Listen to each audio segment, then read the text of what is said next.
Hey guys, welcome on our YouTube channel Teaching Warrior. मेरा नाम है दीपिका और हम करने वाले हैं सीडीपी के मोस्ट इंपॉर्टेंट एमसीक्यूज़।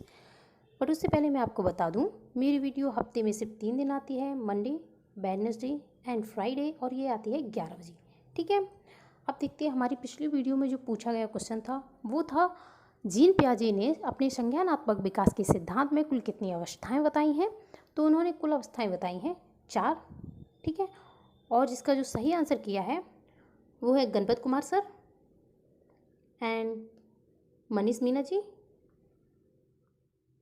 एंड सही किया है अमन सर ने। ठीक है, ये देखिए इसकी कुल कितनी 4 अवस्थाएं होती हैं जो कि आपको याद रखनी है। अब देखते हैं हमारी वीडियो का आज का क्वेश्चन, यानी क्वेश्चन ऑफ द डे है शैशव काल की अवधि होती है। तो आपके ऑप्शन है जन्म से 2 वर्ष तक, या जन्म से 3 वर्ष तक, तीसरा है 2 से 3 वर्ष तक, या जन्म से 1 वर्ष तक। ठीक है, इसका आंसर आपको कमेंट बॉक्स में जा करके देना है। जो इसका सही आंसर देगा उसका कमेंट एंड उसकी पिक नेक्स्ट वीडियो में जरूर शो की जाएगी, तो प्लीज़ आप आंसर जरूर कीजिए। तो आज का हमारा जो पहला क्वेश्चन है वो है सीखी हुई बात को स्मरण रखने या पुनः स्मरण करने की जो असफलता है उसे हम क्या कहते हैं। तो उसे हम कहते हैं विस्मरण, यानी कि इसका जो आंसर सही है वो होगा 3, विस्मरण। और विस्मरण से आपको याद रखना है कि विस्मरण का जो कर्व दिया था, ठीक है, वो दिया था एबिंगहॉस ने। एबिंगहॉस वही हैं जिन्होंने शिक्षा पर प्रयोग किए थे और उन्होंने 2100 कितने 2100 निरार्थक शब्द दिए थे। ठीक है, नेक्स्ट क्वेश्चन है टर्मन के अनुसार 90 से 100 बुद्धि लब्धि का बालक माना जाता है। तो जो 90 से 100 बुद्धि लब्धि के बालक होते हैं ये माने जाते हैं सामान्य बालक। और टर्मन से आपको याद रखना है, टर्मन ने 1916 में जो बीने साइमन परीक्षण था उस पर संशोधन किया, और ये किया कहाँ पे था, ये किया था स्टैनफोर्ड विश्वविद्यालय अमेरिका में। और इन्होंने जो नया परीक्षण दिया वो था वीने स्टैनफोर्ड बुद्धि परीक्षण। ठीक है, और इन्होंने बुद्धि लब्धि का सही फॉर्मूला दिया था, वो था मानसिक आयु बटे वास्तविक आयु गुणे 100। ठीक है, नेक्स्ट क्वेश्चन है हॉल का सिद्धांत निम्न में से किसकी व्याख्या करता है। तो स्टैनली हॉल का जो सिद्धांत है वो व्याख्या करता है किशोरों का मनोविज्ञान, और इन्होंने जो किशोर अवस्था है उसे तनाव एवं तूफान की अवस्था कहा है। नेक्स्ट है मानव व्यक्तित्व के मनोलैंगिक विकास को निम्न में से किसने महत्व दिया है। तो ये महत्व दिया है सिगमंड फ्राइड ने। ठीक है, तो इसका जो सही होगा वो है डी, यानी कि सिगमंड फ्राइड। और सिगमंड फ्राइड से आपको याद रखना है सिगमंड फ्राइड ने मनोविश्लेषणवाद दिया है, ये मनोविश्लेषणवाद के जनक कहलाते हैं।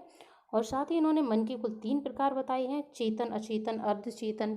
ठीक है, और इन्होंने बताया है कि 4 से 6 वर्ष के जो बालक होते हैं उनमें जो ग्रंथि उत्पन्न होती है वो होती है इलेक्ट्रा एंड ऑडिपस। ठीक है, इलेक्ट्रा है वो लड़कियों में होती है, ऑडिपस है वो लड़कों के लिए बताई थी। और याद रखना है स्वमोह की जो भावना होती है उसके बारे में इन्होंने बताया, जिसे हम कहते हैं नर्सिसिज्म। ठीक है, इन्होंने ये टर्म दिया था नर्सिसिज्म। नेक्स्ट क्वेश्चन है मनोविज्ञान की प्रथम प्रयोगशाला को किसने स्थापित किया। तो मनोविज्ञान की जो प्रथम प्रयोगशाला है ये स्थापित की गई विलियम वुंड के द्वारा।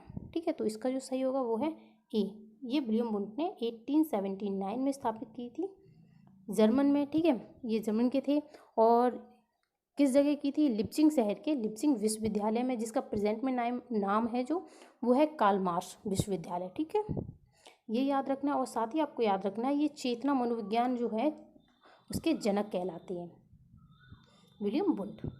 और इन्होंने एक विधि और दी है अंतर्दर्शन विधि, वो भी किसने दी है, विलियम वुंड ने। नेक्स्ट है गेस्टाल्ट मनोविज्ञान की आधारशिला किसने रखी। तो ये जो गेस्टाल्ट मनोविज्ञान की आधारशिला रखी थी ये रखी थी मैक्स बर्दिमर ने। ठीक है, तो इसका जो सही होगा वो है बी, यानी कि मैक्स बर्दिमर। और ये संबंधित किससे थे, गेस्टाल्टवाद से। और गेस्टाल्टवाद से संबंधित थे कुर्ट लेविन। ठीक है, जिन्होंने दिया था क्षेत्रवाद का सिद्धांत। और थे कोहलर कोफ्का, ये याद रखनी है, कोहलर ने इस पर प्रयोग किए थे। और कोफ्का की बुक थी द थ्योरी ऑफ गेस्टाल्ट जो कि 1920 में आई थी। और आपको इससे ये भी याद रख लेना है कि एक 5 फिनोमिना था जो कि 1912 में बर्दिमर के द्वारा दिया गया था। नेक्स्ट क्वेश्चन है संघनन सिद्धांत निम्न में से किस वर्ग का सिद्धांत है? तो जो संघनन का सिद्धांत है ये दिया है स्मृति पर आधारित। ठीक है, तो इसका जो सही होगा वो है सी। नेक्स्ट है क्षेत्र सिद्धांत। ये जैसे कि मैंने अभी आपको बताया था कुर्ट लेविन, ठीक है, उनका ही था क्षेत्रीय सिद्धांत। तो ये किससे संबंधित हुआ? गेस्टाल्टवाद से। इसका जो आंसर सही होगा वो है डी, यानी कि गेस्टाल्टवाद। नेक्स्ट है बैटरी का प्रयोग निम्न में से किसके मापन हेतु किया जाता है? तो ये जो बैटरी का प्रयोग किया जाता है ये किया जाता है बुद्धि के मापन हेतु। इसका जो पूरा नाम है वो है भाटिया निष्पादन बुद्धि परीक्षण। ठीक है, और ये जो दिया था ये दिया था चंद्रमोहन भाटिया ने, जो कि आगरा के थे। और इसके 5 उप परीक्षण भी होते हैं, उनके नाम बता दे रही है, आप प्लीज़ नोट कर लेना। पहला है कोहो ब्लॉक डिजाइन परीक्षण, ठीक है, और दूसरा है पास एलॉग परीक्षण, और तीसरा है पैट्रिक चित्र परीक्षण, और चौथा है चित्र निर्माण परीक्षण, और जो 5वां है वो है तात्कालिक स्मृति परीक्षण। तो जो नेक्स्ट क्वेश्चन है वो है अविक्रमायोजित अधिगम का प्रत्यय किसने दिया? तो ये जो अविक्रमायोजित अधिगम का प्रत्यय दिया था ये दिया था स्किनर ने। तो इसका जो सही होगा वो है सी। ठीक है, इसे हम क्या कहते हैं? इसे कहते हैं अविक्रमित अनुदेशन का सिद्धांत। ये दिया था स्किनर के द्वारा, और ये कुल 4 इसमें 4 प्रकार होते हैं, मैं बता दे रही हूँ, प्लीज़ आप नोट कर लेना।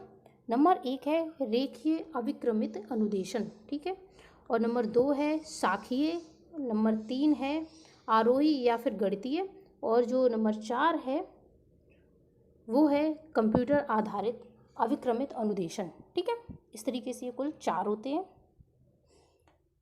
नेक्स्ट है